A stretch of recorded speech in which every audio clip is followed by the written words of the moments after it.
We are now recording.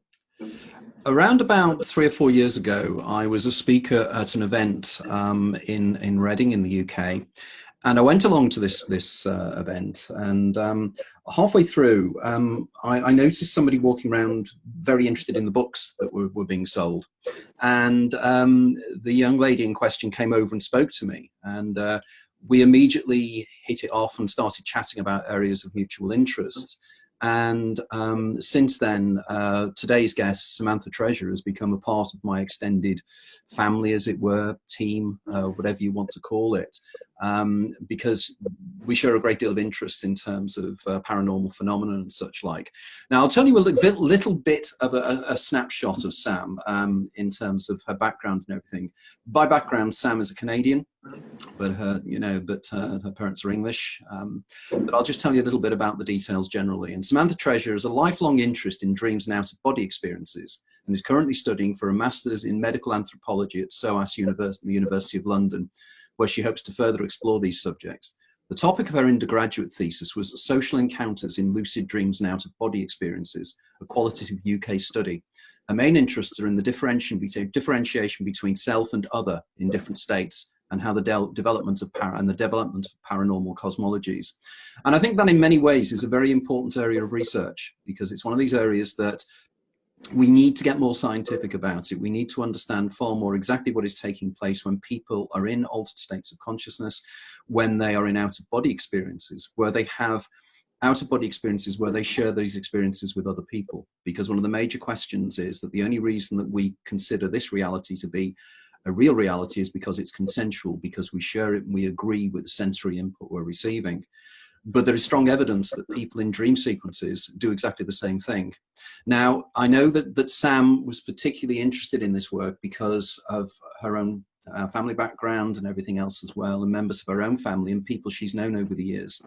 So Sam, if you can tell us a little bit about you and how you became interested in this kind of material, because it's rather unusual to find a young academic that is so interested in areas that are so esoteric. So can you tell me a little bit about how you came along and why, basically? Sure. Well, I grew up in a very strange old Victorian, apparently haunted farmhouse in the countryside of Canada. And people reported having experiences there, like seeing an apparition or hearing footsteps and all sorts of different things. And I had very vivid dreams since I was very young. Actually, my first memory is of a dream when I was about 3 years old. And I had lucid dreams as a kid as well. And then when I was about 8 years old, my little brother, who was about 6, he woke up from a nap on the sofa, and he said that he had just gone out of his body, gone outside, and saw our neighbor walking over to the house with a cherry cheesecake. Now, me and my mom had been in the room the whole time. We didn't see him get up and look out the window. Even if he had, he couldn't have seen the road or anything like that. But my mom stood there arguing with him, saying, no, it was just a dream, it was just a dream. And he said, no, it's not a dream, it was real. Which is something a lot of people say when they have out-of-body experiences, because it's so convincing. And while they were arguing, there was a knock at the door, and it was my neighbor, and she was holding a cherry cheesecake. And it's a bit far-fetched to call it a coincidence, because I remember thinking, I've never even heard of a cherry cheesecake. 8 years living in the house, she brought food over maybe 3 or 4 times, so it was very unusual. And so I remember standing there thinking, okay, this has to be added to my world model of what is possible. Now that I know that this is possible, how do I do it? I have to know how to do this. This is amazing. So every couple of years, I would get really interested in this, and I would go to the library and I would get books out on astral projection and try these techniques. So I was trying this from age, I don't know, 8, 9. I was a big bookworm when I was a kid.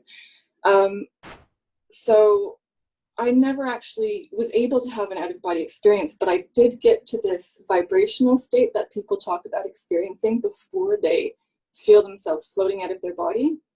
But I just kept trying and trying, and it just didn't work for me. So I completely gave up. but I still had lucid dreams every now and then, and I wanted to learn how to have more and more lucid dreams.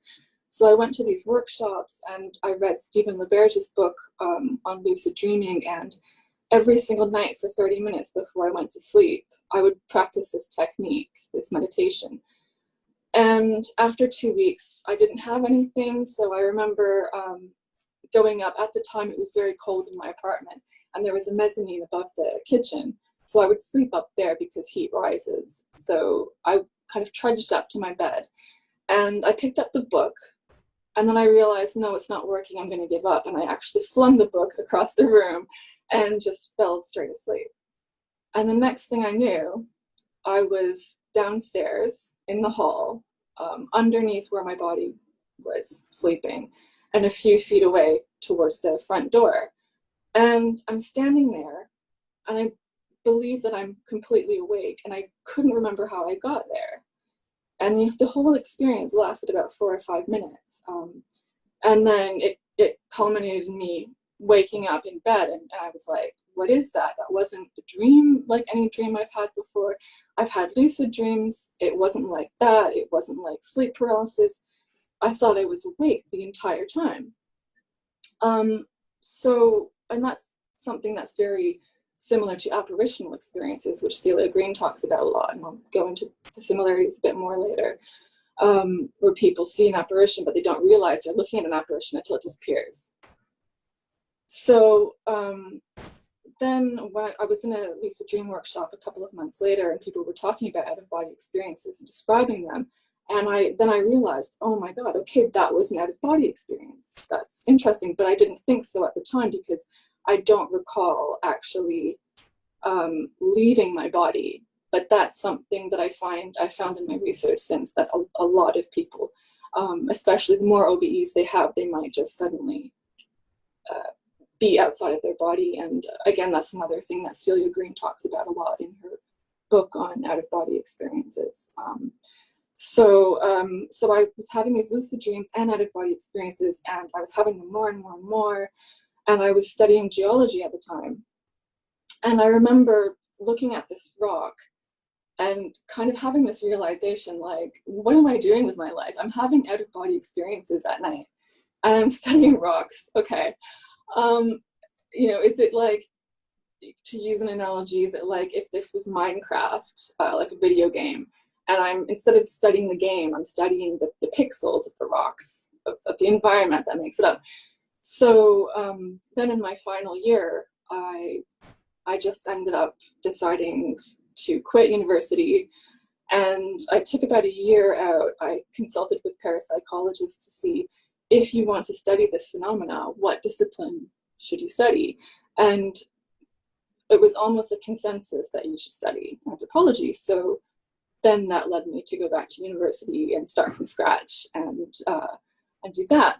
But one of the things that I found really interesting was that when I go to workshops and talks on the subjects, when I read books, for the most part, people talk about lucid dreams and OBEs like two completely different creatures. And they place a lot of value on each of them. It's like almost like there's two camps. There's people who, there's a lot of people actually who believe that OBEs don't exist, that they're just a type of dream. And then, of course, that depends on your definition of dream. We don't really have a good definition of dream anyway. And they tend to also see lucid dreams as very valuable because you have a lot of agency and you have a lot of control over that environment. But then that's a cultural value as well, because in a lot of non-Western cultures, they use lucid dreams much in the same way we use OBEs in the West, in that we defer to the dream's wisdom. We become lucid, and then we watch and learn what the dream or that environment is telling us. And then you've got other people who believe that OBEs are better. People might say at a talk, I had this experience, and then somebody else might say, that was just a dream, or that was a lucid dream. But just is an important kind of value judgment there. And the OBE is real, right? So But then one thing that I experienced dozens of times was an experience where I was completely cognitively aware, like in waking, like in a lucid dream, like in an OBE, but I was unsure in that time whether it was a lucid dream or an OBE, because it seemed to have qualities of both. So in order to understand this more, I created an online questionnaire and asked, one of the questions I asked was, have you ever been completely cognitively aware, but you weren't sure whether it was a lucid dream or an OBE? And 44% of the people came back and said yes. And then they clarified it mainly by saying it's difficult to tell the difference between real content and hallucinatory content. So again, we've got these judgments of, you know, the OBE being real and the lucid dream being imaginary. So that's something that I wanted to learn more about. And like Freud says that dreams are the royal road to the unconscious. There's an anthropologist, Sylvie Poirier, who says dreams are the royal road to culture. But I would say that specifically lucid dreams and OBEs and other experiences like that, sleep paralysis, for example, those are the real royal road to culture, because when you're in that state, you have cognitive awareness. So you're actually reacting to that state, that experience, based on your waking beliefs and based on your memory of your culture. So, so that's what I was looking at in my dissertation, comparing lucid dreams and out-of-body experiences with people who have had social encounters in both.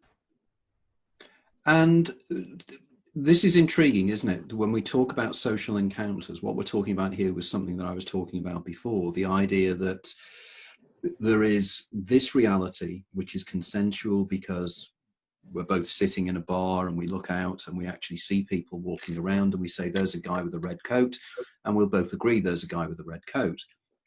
And this is what makes us believe that this is real. But when you're in an OBE state or a lucid dream state, and people come back and report the same things, it suggests that this reality is a similar consensual perception, and it's a shared perception in exactly the same way, which then leads us to question exactly what is real and what is not, and whether there's step levels of reality. Now, in terms of your interpretation, you jumped in very much in, I was very interested in your point about the consensus of opinion was that anthropology was the route to go forward, because I thought that was quite revolutionary, the idea that we actually look at it as an anthropological issue rather than a sociological or a psychological issue, which was intriguing. But also, can you just explain a little bit, when you use the term lucid dream, what do you mean? And then when you lose the term OBE, exactly what you mean. So tell us a little bit about the background to these terms, who first coined them and these kind of things, and exactly what they mean. Okay, right. Well, it's a difficult one because there's so many different definitions of both. But out-of-body experience was coined by Celia Green, who wrote a book, I think in the 60s, on out-of-body experiences. She collected reports via the radio and the newspaper advertisements and got back, I think, hundreds or thousands of reports from across the UK. And she also studied lucid dreams, so did comparison there. But I would say, like, basically a lucid dream, the main definition is when you're dreaming and you realize you're in a dream. And most dreams we recall are REM dreams before we wake up. Can you just, yeah, okay. Yeah, that rapid eye movement sleep. And historically, dreams were associated with that state, but now we know we also dream in non-REM sleep as well, and when we're under anesthesia as well. So, so lucid dreams mostly occur as well in REM sleep, in REM dreams, because a lucid dream is basically your prefrontal cortex becoming activated while you're dreaming. This is much easier to do in REM dreams than non-REM dreams. as you start to have more and more lucid dreams, you might also have lucid non-REM dreams, which can also be quite different and quite more thought-like, maybe, more like viewing a movie sometimes. And there's also maybe some connection here with OBE's Tadas Stumbris wrote a paper on non-REM dreams, and he found that by waking up one of his participants during her non-REM sleep, the participant said that she had felt that she was floating out of her body. So that made me think, well, isn't OBE just a lucid non-REM dream? But of course, people have OBEs from lucid dreams and from waking, when they're relaxed, when they're awake, or when they have accidents, etc. An out-of-body experience. What is an out-of-body experience? Most people that have them say that it is not like a dream. It is not like a lucid dream. It's completely different. The one way that I differentiate it was by the transition from the conscious waking state, which is quite difficult to do, especially in a lucid dream. So that's called a wake-induced lucid dream, or a wild, where you don't have any period of unconsciousness. And I've only been able to do this 3 times, 2 of them after taking galantamine, which a lot of people use for lucid dreaming. What is galantamine? Can you explain? Galantamine. Galantamine is an over-the-counter medication that was created for Alzheimer's. Okay. But people have found if they take it in the middle of the night, it can give them lucid dreams. And the past couple of years, there's been quite a few papers on that. So what the wake-induced lucid dream is like is, first you get this hypnagogic imagery, these outlines of images against the sort of black background of your eyelids. And then over time, over the experience, you get color, they start to fill in, they start to move more, it starts to become a bit more 3D. And then you start to get sound, but it's quite muffled. And then all of a sudden, like you're turning up a dial, it becomes very clear and you're in the dream.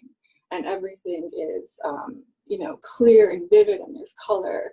And it feels like you're teleporting, like you kind of fading away from the world and fading into this dream. The transition to an out-of-body experience feels very much the opposite, where you're actually going outside of your body rather than inside of your mind and your imagination. And what normally happens is you get these sensations of vibrating in your body. It could be one part of your body, it can be your whole body. It could be sort of stable, or it could be undulating, again, in one part or your entire body. You can get very loud noises, which either sound like they're coming from in your head or in the room or somewhere. And if all of these very intense sensations don't snap you back to waking consciousness, then you'll start to feel like you're separating from your body. And this can be floating with varying degrees of resistance, or you can feel like you're peeling away from your body or rolling out of your body. And then you seem to be in the sleep environment, which is also interesting, going back to non-REM dreams, because they say that non-REM dreams have more day residues, so content from that day and the day before, and especially, I guess, the most immediate content you have before sleeping is your sleep environment. So that might be another connection to look into with non-REM dreams, or there might be some kind of something that's going on in the brain during non-REM dreams that's also happening during an OBE state. Who knows? So, and then you can feel like it seems like more difficult to move sometimes, or to see, or to speak in this experience, which is sometimes similar to sleep paralysis as well. There's a lot of overlap between these two experiences. And a lot of people use sleep paralysis as okay, can you now explain again sleep paralysis here, as to how this fits in as well? And you mentioned the term hypnagogia as well. You didn't mention hypnopompia, but again, just so we get our definitions, what we mean by these things. So hypnagogia is those are the images that you get as you drift into sleep. And then hypnopompia are the images you get as you drift from sleep back to wakefulness. And then sleep paralysis is basically what happens when, so your body is paralyzed when you're dreaming in REM sleep to protect yourself from acting out your dreams. But this is kind of almost like a glitch where you become lucid while this is happening, and the content of the experience can be quite similar to an OBE in that the environment is very stable and like a non-REM dream, but the social content is quite similar to a lucid dream, or actually a non-lucid REM dream, which tends to be more aggressive than any other of these experiences. Lucidity actually makes dreams less aggressive, they found. So you tend to get this very realistic, scary experience of some kind of entity being in the room with you. Okay, because that's intriguing, isn't it? The entity, the hag that people see in these dreams. And again, you made a very interesting point there about non-REM sleep containing elements of your waking in the environment of the bedroom. So here what we have is the imposition of a dream creature or something that is symbolic within the external environments created by your mind of locating yourself in three-dimensional space, because of course we do that all the time. You know, it's how we maneuver our way around the three-dimensional world. What do you think? I know that as an anthropologist, I know that you've lived and worked in Japan, you speak fluent Japanese and everything else as well, and you're also interested in Korean and other cultures. Does the hag phenomenon, does that actually occur in non-Western societies, or is this exclusively ours? No, it happens a lot, and there's a high prevalence of sleep paralysis in Japan for some reason. So I have been in this country for 10 years now, and I haven't been to Japan for 6 years. So that was all before I went to university. So I haven't really, I've kind of dipped into papers here and there and found differences in, you know, the ways that people approach sleep paralysis studies. In Korea, they tend to, I think they look more at nightmares, and in Japan they look more at stress or something, or vice versa. I don't know, but it's definitely found all over the world, sleep paralysis. And the interesting thing, it's always like social content. So one point that David Hufford made, he wrote a few books on sleep paralysis, was that it's social content. It's not just any threat. You don't kind of wake up in sleep paralysis and your room is on fire. At least I've never heard an experience like that. He hasn't either. So it is this social content. And there are some researchers in Finland now, dream researchers, who've come out with papers this year and last year with theories about the social simulation theory, that the main purpose of dreams is to create social simulations to help us survive in our waking life. Whether I agree with that, I don't really know, but it's an interesting thing to look into. I think the issue here, isn't it, and I know you and I have discussed this many, many times, is the way in which the subconscious creates not only a reality that seems to fool us a lot of the time. When I dream, I've only ever become lucid once in my dream state. But when we're in these dream states, the reality that our mind creates is completely real. It convinces us. We never ever, or very few of us, but lucid dreamers I guess do, realize that we're in a dream state. We just take it as being a fact. Now, ordinarily, you would think the opposite would occur, wouldn't you? You'd think that dream states would be such a surprise that all the time we think, oh, I must be dreaming, but we don't. Now, the question that I've always asked myself is, who is, and I know that Robert Waggoner was particularly interested in this idea, is who is the bricoleur? Who is the person that's actually creating the narrative of the dream scenario? Because we are a witness to it. We're not recognizing it. We're a witness to the events, as if there's an unfolding drama that has been created from somewhere for us. So it's easy to say that, yes, it's a way of us managing our social scenarios by testing them out beforehand. But I've never actually had that feeling in my dreams, because my dreams are normally quite curious and strange and unusual, or incredibly prosaic. But what they always are somehow believable. So in your research or in your experiences of lucid dreaming, the scenarios, I know because again we've discussed many of your lucid dreams, the scenarios you have are incredibly elaborate but incredibly believable. I mean, can you give us some examples of, and indeed, what is your opinion of this? Do you think there's more going on here, or do you think we're moving into some other form of reality, or is it literally just a very elaborate hallucination?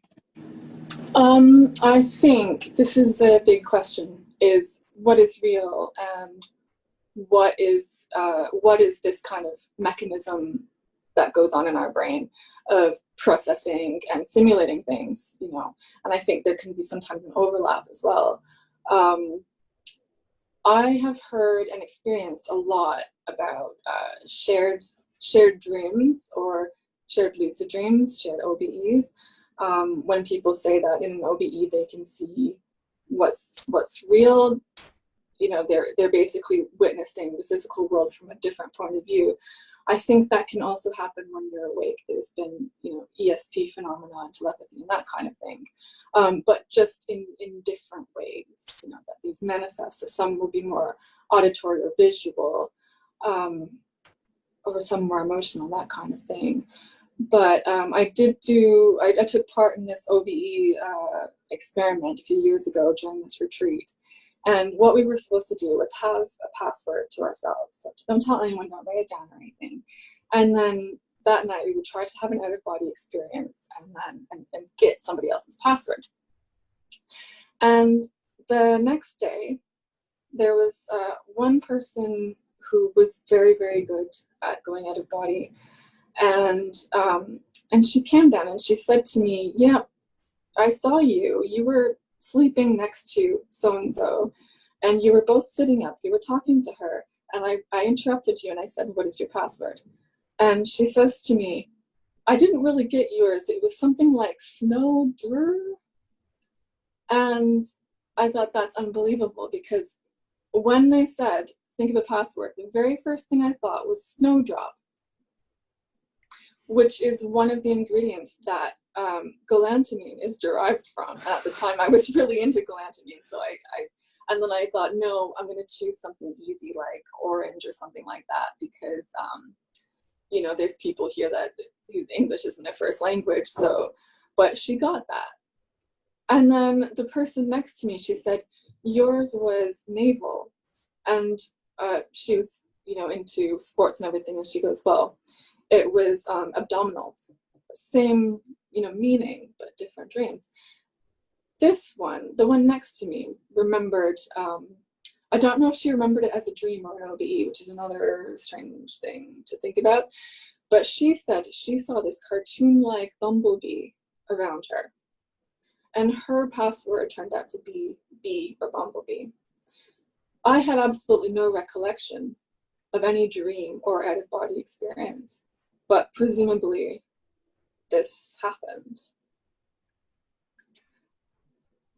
So this is another thing, you know, when people say just a dream, maybe you could have just a non-lucid dream, but for somebody else, they're communicating with you, but for them it's an OBE, you know, like how does it work? It's just bizarre. I think this is the thing, isn't it? It is so, as you say, it's so bizarre, it's so uncanny. And it is something that is really telling us something deeply significant about the true nature of consciousness and reality, and how consciousness and reality can overlap in some way. Mm-hmm. Because how on earth could somebody within our modern scientific model of reality, and how the brain supposedly is just an epiphenomenon of chemistry reacting with electricity in the brain, which of course is nonsense, because, well, when we're awake, things go on in our brain. It doesn't mean that our waking world is made up, you know, or maybe it is. Yeah. But that's not really a good argument. Yeah, absolutely. Okay.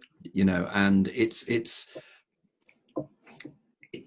what is really going on here now. For instance, it seems that there seemed to be some form of external communication taking place between you and the other members of this group that One could argue, couldn't you? You could say it was coincidence, but then again, that is the catch-all phrase they always use. You know, it's just. I think we should embrace complexity.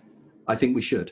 I think Yeah. it's important that we do this, because we are missing a huge trick here. And I think this is why the kind of research you're doing and other brave people are actually pushing the envelope and saying, look, you know, we can't be going on forever making out that we can just explain these things, because we're missing a trick here, because it's telling us something and might tell us the great mysteries, you know, of David Chalmers' hard problem of consciousness. This might be the answer that we're looking for. You know, maybe consciousness, and I'm going to ask you this question because it is an intriguing one. What would your idea be that consciousness, that lucid dreaming and shared lucid dreaming and these things seem to suggest that consciousness exists as a field outside of the brain, and we attune in, that the brain attunes into a field of information, and sometimes that field of information can be shared, just like two radios can share a radio wave. I mean, have you had any experiences of that kind of thing yourself? Because you're a classic example of both an experiencer and a researcher, so that's very important. Yeah, I would say so. So there's often, people have a lot of beliefs about having different levels of the soul, almost, and I think there could also be different levels of the environment. So there's, who was it? I think the Asavano and Papua New Guinea. They talk about the big soul and the little soul, and when you're asleep, your big soul goes out and has adventures, and those are what your dreams are. And when you're awake or in trance, your big soul and your little soul are together in your body, but you can still communicate with the spirit world. But it manifests in different ways, you know. So that I find is interesting. And then there's other people who believe that they're not just communicating with these spirits and that they have different levels of the soul, but they also have different levels of the environment, and they have relationships with their environment, not only with other people. One very interesting thing that I read, and I keep referencing Celia Green's book because it's amazing, but she has there's this report of somebody who has an OBE, and they turn around and they see their physical body there, and they actually have a conversation with their physical body. Now that's very interesting, because maybe the Asvana are onto something here. Maybe we do have like a big soul and a little soul or something. Maybe the big soul was communicating with the little soul, which stayed with the physical body. And then that kind of leads as well to the idea of the doppelganger, which is very, very interesting. And I think it's what connects out-of-body experiences to the paranormal. So there was a sociologist at Duke University in the 50s, Cornell Hart, and he worked with the Society for Psychical Research. He did some studies on out-of-body experiences, which he called traveling ESP. And he gathered over 200 reports of people that had OBEs, and he was especially interested in the ones that where the person was trying to project to another person's house or a boat even, and then it was their doppelganger was seen by that person. And he noticed that there are a lot of similarities between apparitions of the living and the dead. And I know I mentioned this to you before about Emily Bronte and Percy Shelley. So there's a book by Edward Chitham, A Life of Emily Bronte, and he goes really deep into her life, and he sees all of her notebooks and everything, and he believes that since she was 13 years old, she was reading Percy Shelley, and that she had actually seen him as a ghost or as a vision.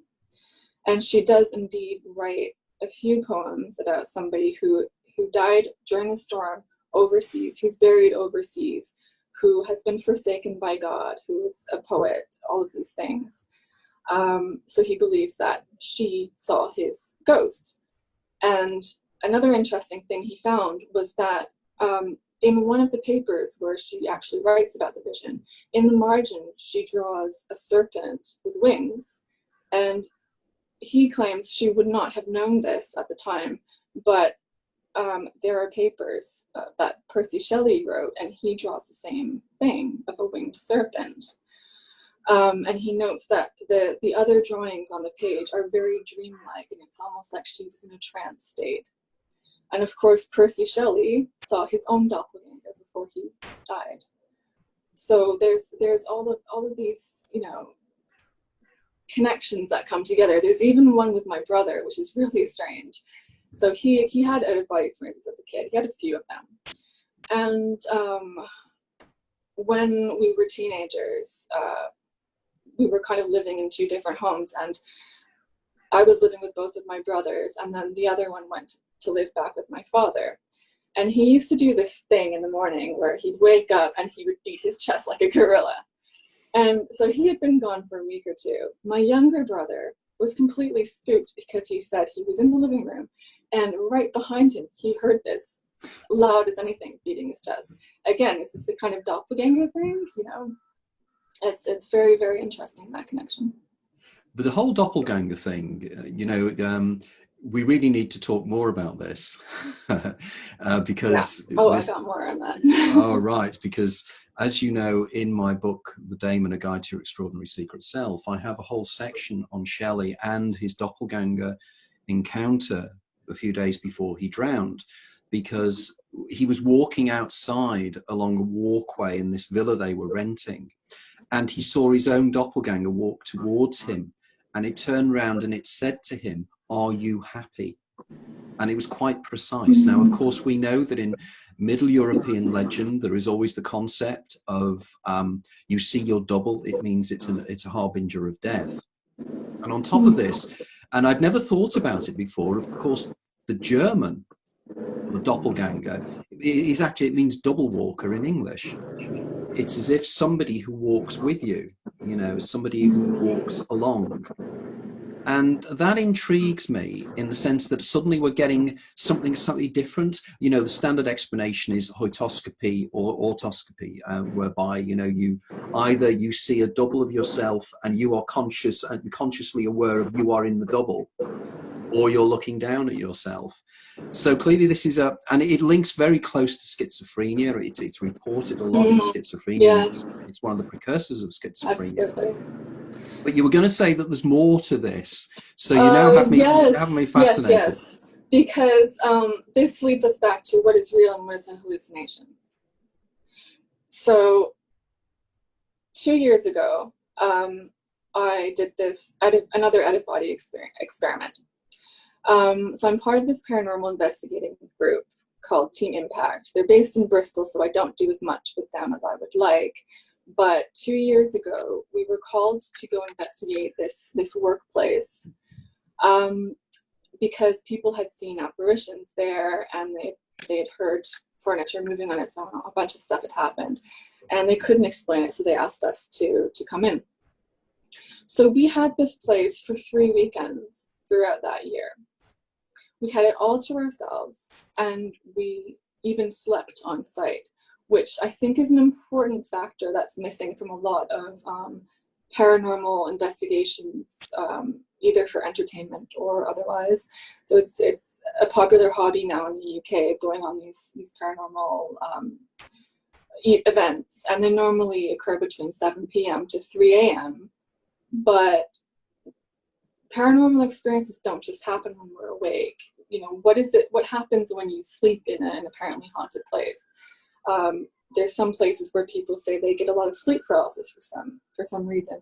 There are some places where a group of people will sleep and they'll all have the same kind of theme running through their dreams. And then these places kind of get a sort of legendary status over time through this. And I don't know why that is, that some places seem to bring this out, or maybe it's the groups that go there, you know.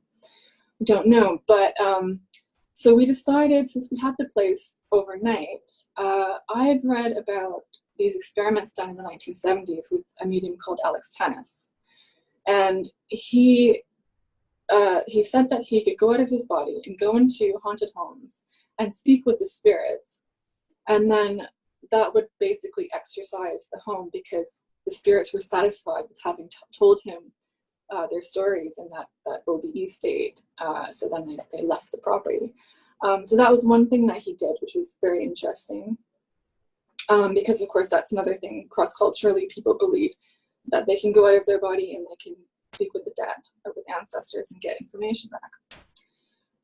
Another thing that he did with university-based parapsychologist was to go out of his body and go into a room and try to see the object that was hidden in a box. And his hit rate was very high. He was very successful with that. So I thought, let's use this opportunity to both, ask out-of-body experiencers if they can go out of their body, and if they come across any people wandering around the building, to also try the password exchange that happened a few years before. And then thirdly, to go into another room and see the object that was placed in the middle of the room in a chair. And so we went to sleep around 10 o'clock. The participants changed, depending on the night. Some nights it was just me trying it. Some nights there were 2 or 3 of us. But we would go to sleep about 10 o'clock, and then the investigation proper would happen in the building, and they would set up the room. They would set up motion detectors and CCTV at the door and in the room to make sure nobody was cheating, and to also maybe capture anything that did happen. So that was the setup. And as far as the passwords go, we didn't get any hits there. As far as apparitions or something, I was able to go out of body, as was another participant. We both encountered beings. For me, my experience was very stable and out-of-body experience-like until I went outside, and suddenly it was no longer the middle of the night in February with snow on the ground. It was daytime in summer, and it appeared to be the 1800s, and there was a little girl there. So that was very strange. But the very interesting thing that I found was there seemed to be a theme running through different states of consciousness here. So one of the things that happened was one night I was sharing a room with my friend who had lots of out-of-body experiences. And I was having this really strange dream that a girl from work who I'd done first aid on, I met with her, but the dream took on a very strange, kind of creepy feel to it. And I felt like there was something a bit off about her. And I felt really ill at ease. And then all of a sudden, the dream switched, and it was very OBE-like. A lot of my OBEs are quite like dark and grainy and a bit bluish or grayish. And another thing that a lot of people say is, I'm out of body, I can see people, but they can't see me. Or they look at me and they like I'm a ghost, which is another story. But I could see these 2 men sitting at a bar, and they couldn't see me. I was listening in on their conversation. And one of them, he seemed like, I don't know if I believe in evil, but he seemed evil. And he turned to his friend and said, I pretended to be this girl that she knew from work. And then I became close to her, and now we're friends. And I woke up, and I just had this really weird, creepy feeling. I mean, the building was creepy enough as it was. And in the morning, my friend said she was able to have an out-of-body experience. And she kind of woke up in the OBE, and she saw me leaning over her, and she thought, Sam's gone out of body, and she's helping me out of body. But then she kind of looked and went, Sam? And she said my face was kind of going like this, almost mask-like, and there seemed to be something a bit off about me. And she looked, and she could see me sleeping on my bed. And from all of this, she deduced this was an imposter. Now, during the waking state, one of the team members saw another of our team walk around the corner, he was around the corner with him, and then he went back downstairs, and then he saw him walk back around the corner as if he'd forgotten something, and kind of look a bit confused, and then go back. So he put his head around the corner like, are you okay? Did you forget something? And he was all the way at the end of the corridor with somebody else who vouched for him having been there the whole time. And this was the most cynical person in the team. who believes, he believes that if you see a ghost, it's just your mind making something up out of, I don't know, the plant in the room or something like that. So, but he said, I saw him like, really, really there. But is that his doppelganger? Is it an imposter? Is it the mind creating this social content of people that we know and projecting that into the waking world? It's difficult. And somebody, I did a talk on lucid dreams last year, I think, and somebody came to me after and they said, in Western Australia, they believe that it's very dangerous to have an out-of-body experience for the reason that it's difficult to tell the difference between what's real and what's not.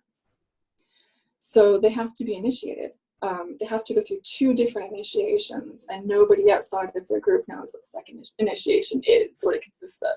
But they make it very, very difficult for people to do this. And then some other people, they believe that, yeah, dreams are OBEs and they're completely safe because if there's any danger, you could just fly away. But this is another thing that I think is, I think a lot of people don't want to talk about because we're trying to get rid of the stigma of these experiences. But sometimes we do have scary experiences in an OBE or in a lucid dream. And I think it's important to talk about and, try not to scare people, to try not to be afraid of it and to try and explore it more. So one interesting thing that happened to Chris Howley, who's in the same team, I think he mentions this on a paranormal program as well, but he has spent hundreds of nights at a place called Woodchester Mansion.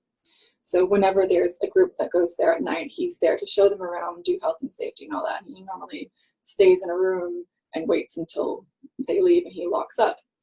But one night he was with a small group, and suddenly he saw this like shadow of a person kind of go by, and the next thing he knew, he was out of his body looking at himself from about 10 feet away, and he saw himself say to the group, "Get out!"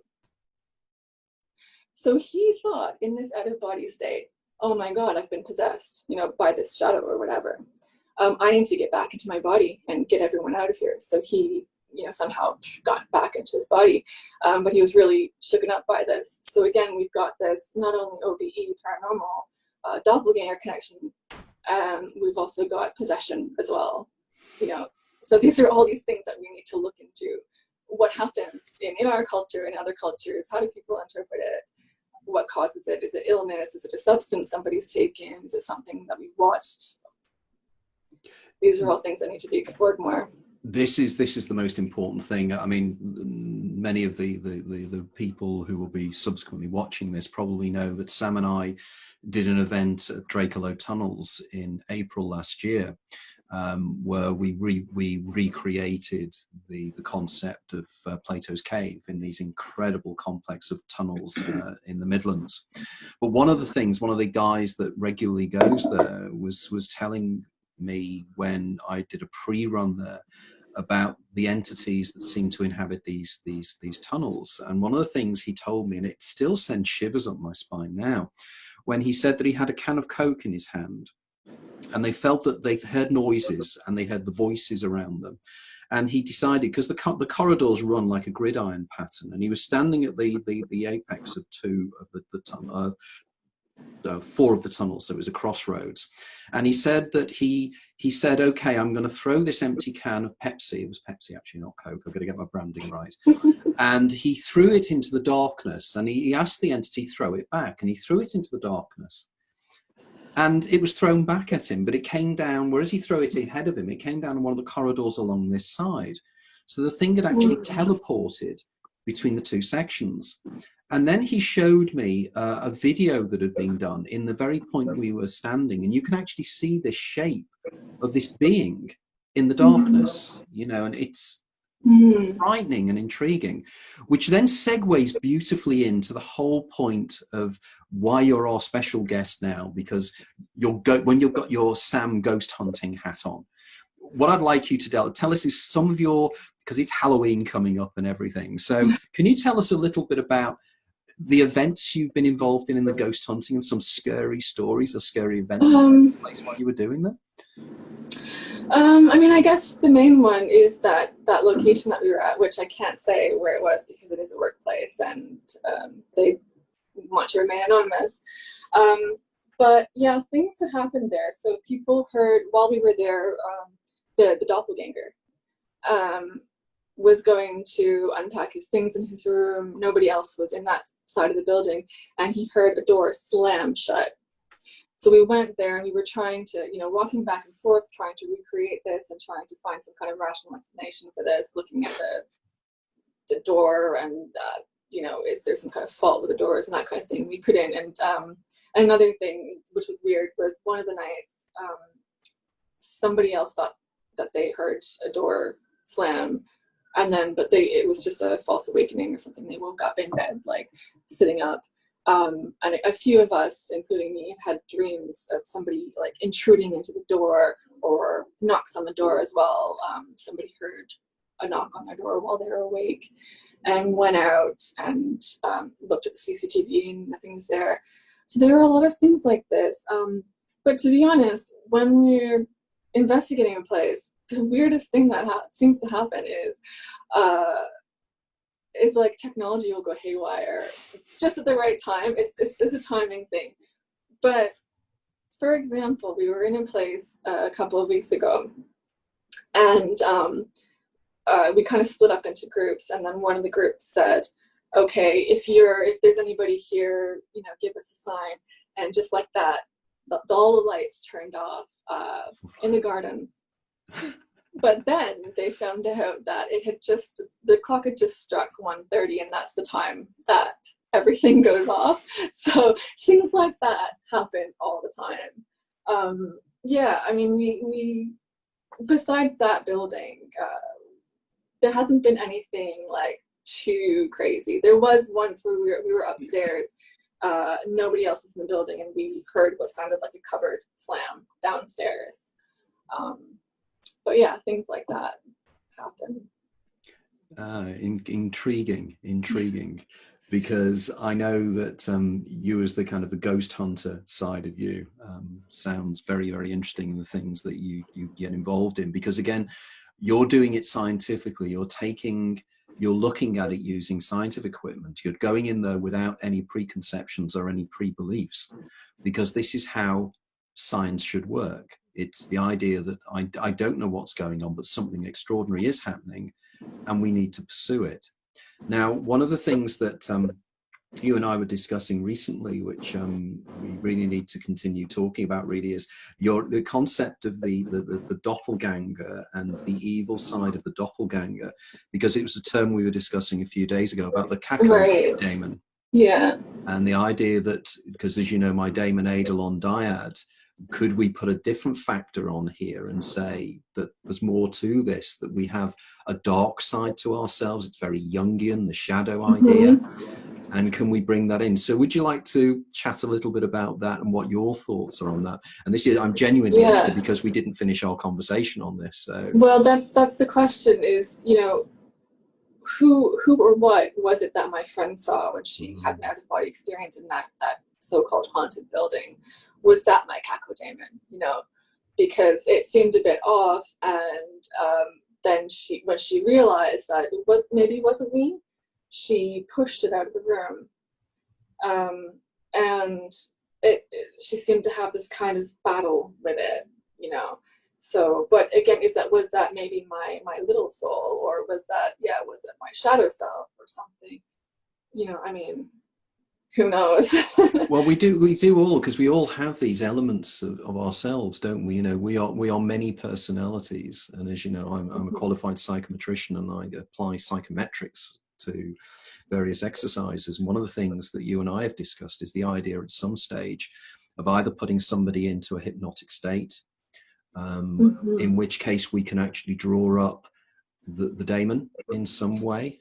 Yeah. And then would it be wonderful, wouldn't it, to actually then have that person do a psychometric questionnaire? Yes, I think that's got to happen. We're going to do this. We're going to do this. and then find out. Maybe we could hypnotize you. Maybe somebody like Alan could come along and hypnotize you, and then we could actually have the psychometric profiles, because they're probably going to be very different. And what does that say about human personality? You know, that we are multiple personalities, and I know I've written about multiple personality syndrome, and it's called dissociative personality syndrome now. But you just wonder whether these elements, that we're actually manifesting elements of ourselves that are externalizing in some way. And then of course, I read your book on out-of-body experiences, and one thing that you talk about, which is interesting, is this locale 3 that Robert Monroe talks about, and you said you believe that, judging by people's reports of OBEs, that they're probably going into this locale 3, this kind of, you know, how would you describe locale 3 based on the research? Well, locale 3 is very much a kind of an environment that is completely different to this environment, but things go on. I mean, there was a wonderful example that Robert Monroe gives, you might remember in the book, where he has a concept called I there. And I there was somebody that he would, and it's something we were talking about as well, about fugue states in terms of temporal lobe epilepsy. But he was in a case whereby he would drop into this person's life.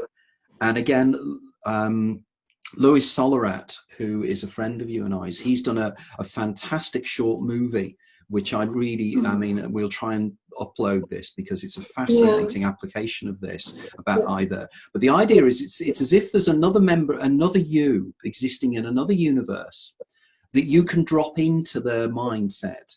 And Robert Monroe gives one example where he was in where he suddenly goes to sleep, and then he's suddenly in either's body. And either apparently was about to negotiate some big business deal. And he's in his home, either's in his home, and there's these other business people. And he's halfway through a conversation when suddenly Robert drops into this person's mind. Now, of course, we know the term drop-ins from psychical research and mediumship, but he drops into this guy's mind. And of course, he's sitting there, he doesn't know what he's talking about. And he literally doesn't know what to say. And he said he could see either's wife looking at him thinking, what's wrong with you? Why can't you speak? Yeah. And then he made some silly statement. And then he found himself going out of his body again and coming back to this reality. Now, could we extrapolate from this scenario to say that, say either experienced temporal lobe epilepsy, and what had actually happened is he went into an absence seizure state. And when he was in the absence seizure state, the other personality, which was also him, drops in and takes over. And this could explain some somnambulism. It could explain so many of these phenomena. Yeah, and again, we've got that connection between OBEs and possession, and all of these things kind of overlap. And then going back to what you just said about parts of the self that can maybe manifest or project, you know. And going back to the OBE experiment, so I was able to, despite being incredibly hungover, I wasn't expecting to have any OBEs at all, but I was able to, you know, apparently go out of body and go into the next room, which was the target room. And two things. One of the team members was in there, but I knew that because he was on call, he's search and rescue, his room was by the exit. So he couldn't have been in that room. He also seemed a little bit not himself. So when I spoke to him, his answers were almost like he didn't really know what to say. And because OBEs can seem very realistic, for a moment I thought, oh no, I've messed up. I'm actually awake and this isn't an OBE. But then I looked at the objects on the chair, and there wasn't one object, there was like 5, and I was complaining about that, saying, oh, well, there's only supposed to be 1. And I noticed that some of them had a bit of a cartoon-like quality to them, which is sometimes, you know, when that woman saw the bumblebee, the cartoon-like bumblebee, is that, does that mean that it's a thought form? You know, who knows? But this seems to come up a lot in interviews that I do. So I saw a couple of cartoon-like objects. There was a walkie-talkie, there was an object that I'd never seen before. It was a flat plastic, like hook-like thing. And I actually picked it up and looked at it, and I was like, I've never even seen this before. And then the experience kind of faded away. But in the morning, I went into the main room and I told them what objects I had seen. And they said, well, I think it was a lighter that was actually on the chair. But they said, but while we were setting up for a few hours, there was a walkie-talkie on that chair. And the thing that I saw, the guy that does search and rescue, he said he's a climber as well. And he goes, I think I've got one of those objects in my van right now. It's a line cutter. So we Googled line cutters, and I was like, yeah, that's what I saw. I've never gone climbing before, and maybe I have seen that, and I subconsciously projected it or something. But that's what I saw. And we were also, the location was quite close to places where people do go climbing as well. So that's interesting. And again, like in your book, you mentioned the experiments that were done with Robert Monroe, that they tried to get him to go out of body and see what he could see in another room and that kind of thing. And there was always something just a bit off, right? Mm. So that could be locale 3 or something like that. I don't know. But I think that's very interesting to look into the content, not only the social content and how realistic does somebody seem. This is a thing people say in an OBE, the people I see are real. They're very other. And in a lucid dream, they're like props. They're like a part of myself. Or they're maybe like my higher self that I need to get advice from. Or they're symbolic and I can ask them a question and they might answer me about what they represent. But actually, Robert Wagner talks about the 1% of dream characters in lucid dreams that seem like they come from outside of the dream. And similarly, in out-of-body experiences, there can also seem to be almost dreamlike people that we run into. But then again, there's been reports of sort of telepathy and shared dreams or shared experiences all through different states of consciousness that we have, waking or asleep. So is that a part of somebody? Is it their daemon? Is it their capodaemon? Is it their subconscious? Is it their big soul? Because all of this, isn't it? It's when you start to look at it again, it's shamanic. It's again the whole symbolism, the shamanism, the idea of the upper world and the lower world and the middle world, the way in which you can actually meet the trickster, the way you can actually meet extrapolations of your own subconscious. For instance, in my new book, I have a whole section on a series of experiences that Myron Dial had when he was experiencing, when he has a shamanic journey, he gets dismembered and everything else as well. Now, again, Myron Dial has been on this show before. In fact, he's been on twice, I think. And Yeah. And some of his experiences are incredible. Now, I'm hoping, because breaking news, guys, I've been invited to speak in Southern California next May at a big event out in the desert in Indian Wells. And I'm hoping that maybe I can have the opportunity to meet Myron then. Because I feel that myself, Sam, and a lot of our group, we're creating this real egregore of ideas. And we're really pushing the envelopes now. And it's the first time I've really had the opportunity to give a little bit of an idea of the kind of things we do when we meet up and the things we talk about, the ideas we spin out. Because these are very, very important, because we need to do this. I mean, the term kakodemon is a term I've used before, but it was only something that Sam said to me recently. And I thought, no, there's more to this. And it's another element that we can actually move forward with. So very, very exciting times. Sam, been absolutely fantastic. It's just standard the way we just chat, and it's really good. So thank you very much for being the guest today. Now, Dia, one of the things that Sam and I have been discussing is that probably we could do a one-off show at some time in early December, when Sam could interview me for about my new book. And maybe we could use that, but we can discuss that in due course.